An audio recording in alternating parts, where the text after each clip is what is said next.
Oh.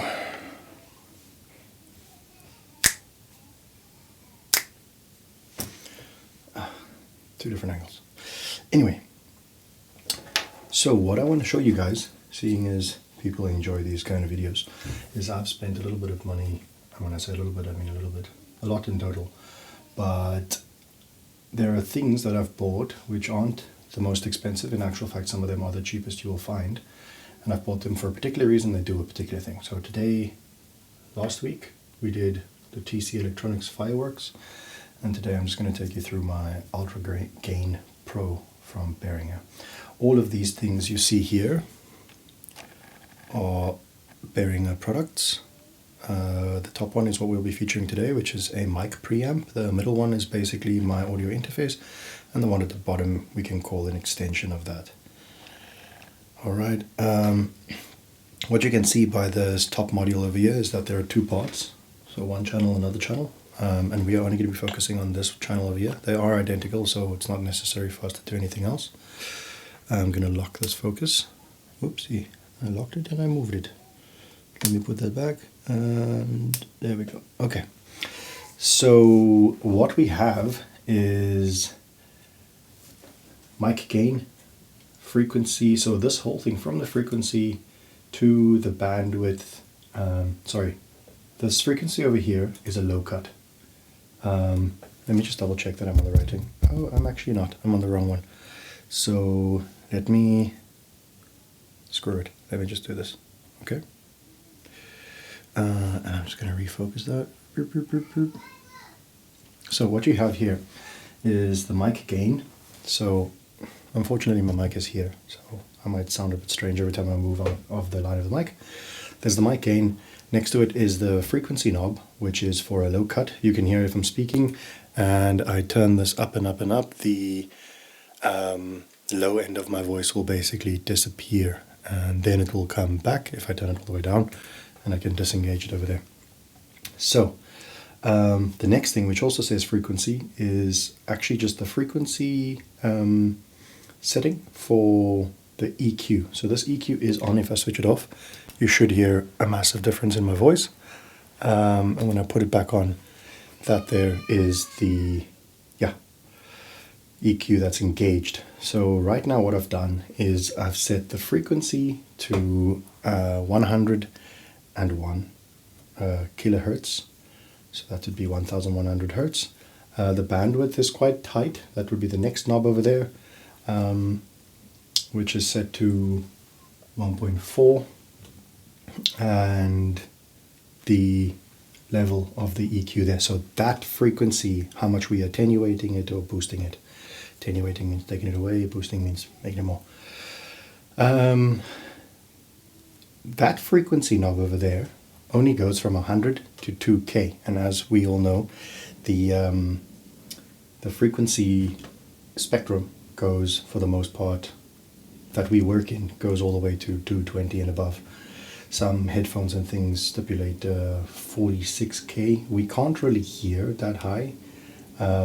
It's always around like 20 hertz, 20, 21, 22 in a average aged that's a stupid thing to say, in an adult's hearing. What that does mean though, when you have like high, when audio devices have like a really high cutoff range on the top, it just means that it's handling the frequency range in this hearing spectrum somewhat easily sometimes. That's the presumption, at least. So yeah, the frequency sets where we're going to be attenuating or boosting, and the octave bandwidth is how much of that. So if we were boosting, it would be like how sharp it would be. That would be a very high octave bandwidth, or Q, we call it. If that's lower, it's going to be more of like an averaging out, like a rounded. So that would be high, that would be like more like that. Okay. And then obviously the level is for that. Now, most importantly, when we are talking about vacuum tube amps, it's usually to do with the gaining. So this thing has gaining in the beginning, in the front of it, and then at the end it has an output. So you can set the gaining, let's say really low.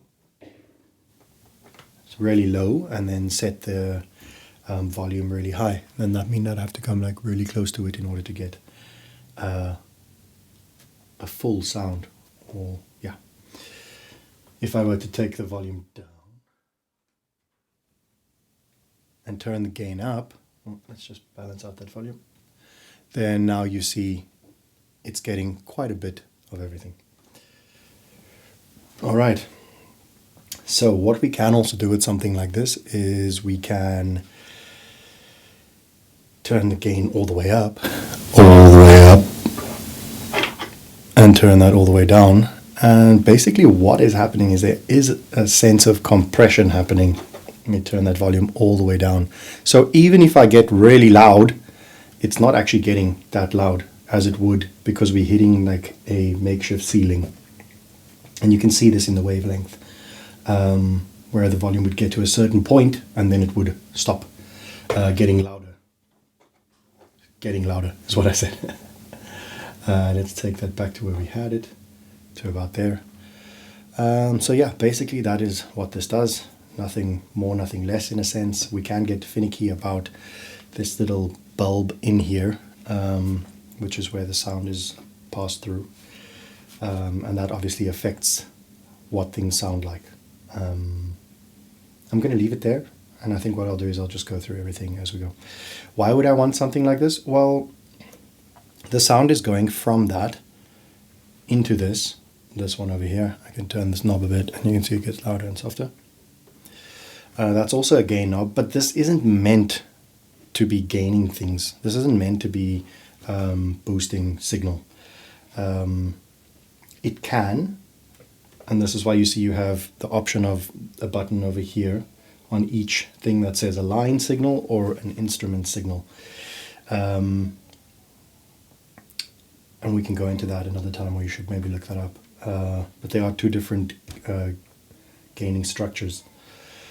So yeah, that's the basics of it. And it's literally just to have something dedicated to amplification. So it's called a preamp. It is giving the thing amplification before processing.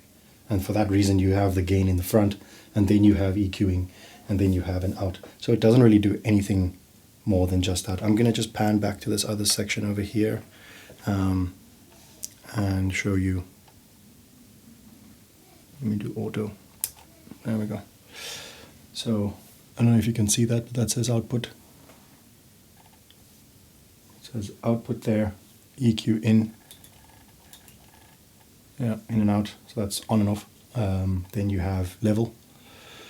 The next one over there is going to be the bandwidth one. Now these are the two buttons here, and as I was trying to say, I don't think I finished that, is that 100 to 2000 is definitely not the full spectrum. So what happens is that you have this ability to now divide that by 10, which would basically mean that now the 100 becomes 10, and it goes all the way up to, so the 100 would now be 10 hertz, and then that would go all the way up to 2K, which is now going to be 200. So that's dealing specifically with the bottom end of what you are miking.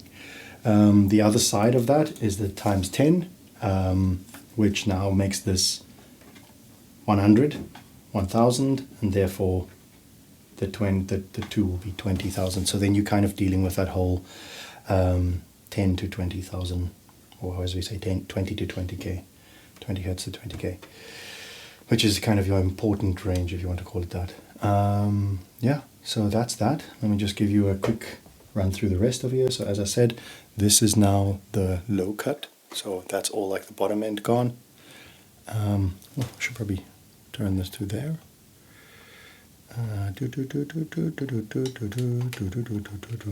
Oopsie. Shaky, shaky, shaky, shake.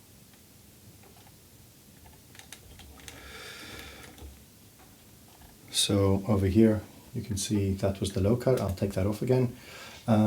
Let's just have a look at this here. So now what we're dealing with is actually 100. So I am now cutting out 100. I can boost that 100, and you can see now my voice is very boomy at the bottom. That's not necessary in this case. So if you did want a little bit of bottom, then it would be maybe about that much. And again, like that is 5 dB, which is a lot. So a bit too much. But again, it depends. So here I'm not in the range of the microphone. The microphone is this thing over here behind me. And if I wanted to get a little bit more presence on that bottom end, then I would do that. But now I sound like I'm underneath water or something. What I can, that's my son wanting to get into the room. I'm going to be finished here now. So testing 1, 2, testing 1, 2. Maybe I wanted just a little bit of gain there. You want to let him in, honey? You can let him in. Oh, you cannot.